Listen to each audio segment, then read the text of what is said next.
Citizens have no rights to know the source of electoral bond funds. जी हाँ, आपने सही सुना। ये है बीजेपी सरकार का इलेक्टोरल बॉन्ड्स के मामले में सुप्रीम कोर्ट को जवाब।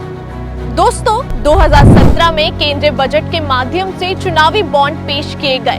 देश और विदेश में राजनीतिक दलों को एक बड़ा अमाउंट दिया गया।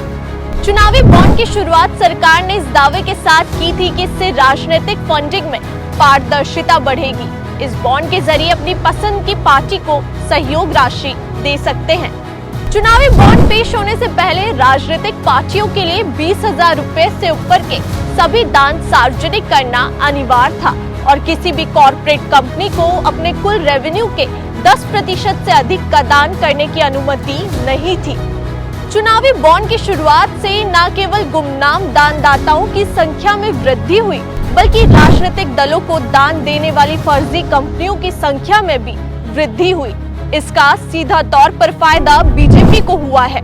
एसोसिएशंस फॉर डेमोक्रेटिक रिफॉर्म्स की एक रिपोर्ट में ये दावा किया गया है कि देश के राजनीतिक दलों को साल 2016-17 से 2021-22 के दौरान मिले कुल चंदे के आधे से अधिक राशि चुनावी बॉन्ड के माध्यम से प्राप्त हुई और बीजेपी को अन्य राजनीतिक दलों को मिले कुल चंदे से भी अधिक चंदा मिला।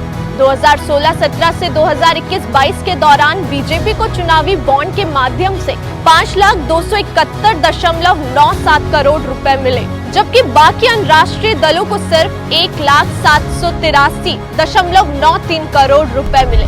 मोदी सरकार ने इस दावे के साथ इस बॉन्ड की शुरुआत की थी कि इससे राजनीतिक फंडिंग में पारदर्शिता बढ़ेगी। आज वही मोदी सरकार सुप्रीम कोर्ट में कहती है कि जनता को कोई हक नहीं है इलेक्टोरल बॉन्ड फंड्स के सोर्स को जानने का। दोस्तों, सत्ता में आते ही बीजेपी ने आम जनता के लिए काम और अपने कॉर्पोरेट मित्रों के हित में ज्यादा काम किए हैं। ऐसे में इलेक्टोरल बॉन्ड्स को बीजेपी और कॉर्पोरेट्स के बीच की एक अहम कड़ी की तरह देखना क्या सही नहीं है? ट्रांसपेरेंसी के नाम पे किया गया इलेक्टोरल बॉन्ड्स के नाम का जनता के साथ ये खिलवाड़ न सिर्फ हमारे इलेक्टोरल डेमोक्रेसी को कमजोर करता है, बल्कि इसका सीधा असर हमारे इकोनॉमिक डेवलपमेंट पर भी होता है। ऐसे में फंड्स को लेकर जानकारी न देने का सरकार का फैसला और किसी का नहीं, बल्कि बीजेपी का उल्लू सीधा करने का एक तरीका है।